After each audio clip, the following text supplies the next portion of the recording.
안녕하세요. 하루를 여는 감자 묵상입니다. 오늘은 창세기 44장입니다. 창세기 44장은 요셉이 베냐민의 자루에 은잔을 숨기고 형들의 진심을 확인하는 장면입니다. 과거 요셉을 팔았던 형들이 이제는 막내 베냐민을 지키기 위해 자신을 희생하려고 하는 변화된 모습을 보여줘요. 특히 유다의 간절한 호소는 예수님의 대속적 사랑을 예표하는 장면입니다. 단락의 흐름을 살펴볼까요? 1절부터 13절은 요셉의 마지막 은잔 시험입니다. 요셉은 청지기에게 지시해서 형들의 자루에 양식을 가득 채우고 베냐민의 자루에는 자신의 은잔을 몰래 넣게 합니다. 그들이 성을 떠나 멀리 가기도 전에 청지기가 추격해서 은잔을 찾아내자 형들은 옷을 찢으며 절망하고 다시 성으로 끌려옵니다. 14절부터 17절은 유다의 직면과 고백입니다. 요셉 앞에 엎드린 형들을 대표해서 유다가 말해요. 16절에 보면 하나님이 종들의 죄악을 찾아내셨으니 라고 고백해요. 유다는 은잔 사건 자체보다 과거에 지었던 죄, 동생 요셉을 팔았던 일이에요. 그 죄에 대한 하나님의 심판으로 받아들이며 모두가 종이 되겠다고 선언합니다. 18절부터 34절은 유다의 간절한 호소와 대속입니다. 유다는 요셉에게 가까이 나아가 집안의 사정을 눈물로 호소해요. 아버지가 베냐민을 얼마나 사랑하는지, 만약 베냐민이 돌아가지 못하면 아버지가 슬퍼하며 죽게 될 것이라고 말합니다. 그리고 자신이 대신 종이 되어 남고 아이는 보내달라고 간청해요. 43장에서 아버지 야곱에게 약속한 것처럼 담보가 되는 삶을 살고 있습니다. 핵심 내용을 말씀드릴게요. 오늘은 한 가지입니다. 참된 회개는 사랑하는 삶으로 나타나요. 요셉이 은잔 사건을 만든 이유는 형제들을 함정에 빠뜨리고 싶어서가 아닙니다. 그들의 마음이 정말 변했는지를 확인하기 위해서였어요. 지금 상황은 과거와 아주 비슷합니다. 요셉은 야곱이 가장 사랑하는 아들이었어요.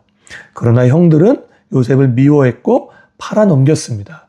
베냐민은 아버지 야곱이 가장 사랑하는 아들이에요.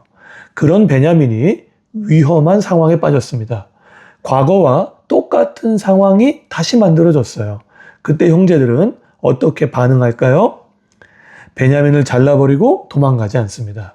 너 때문에 우리가 다 죽게 되었다고 책임을 전가하지도 않아요. 모두가 함께 돌아옵니다. 의리를 지켜요. 그 누구보다 유다를 주목해 보겠습니다. 유다는 창세기 37장에서 요셉을 죽이지는 말고 팔자고 제안했던 사람이에요. 그런데 지금은 33절에서 제가 대신 종이 되겠습니다라고 말해요.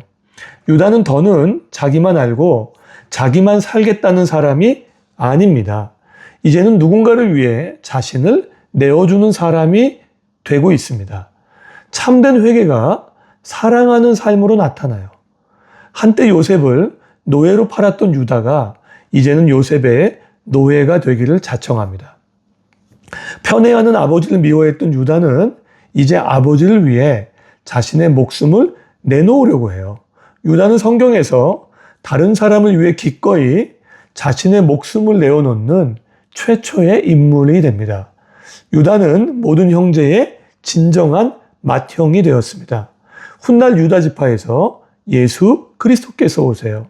예수님도 똑같은 방식으로 우리를 사랑하셨습니다. 우리가 받아야 할 심판의 자리에 예수님이 대신 서셨습니다.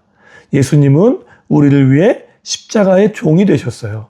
더 위대한 맏형 유다 지파에서 오신 예수님은 우리의 죄를 대속하고 아버지와 우리를 화해시키셨습니다. 참된 회개는 말로 끝나지 않아요. 참된 회개는 같은 시험이 찾아왔을 때 다른 선택을 하는 것입니다. 특히 사랑하는 삶으로 나타나요. 우리의 삶도 그래요. 매번 삶이 다채롭지 않습니다. 어쩌면 단조로울 만큼 반복돼요. 같은 분노, 같은 유혹, 같은 관계에 갈등이 생길 때 이전과는 다른 선택을 하는 것이 변합니다. 회개는 말이 아니라 삶의 방향이 바뀌는 거예요.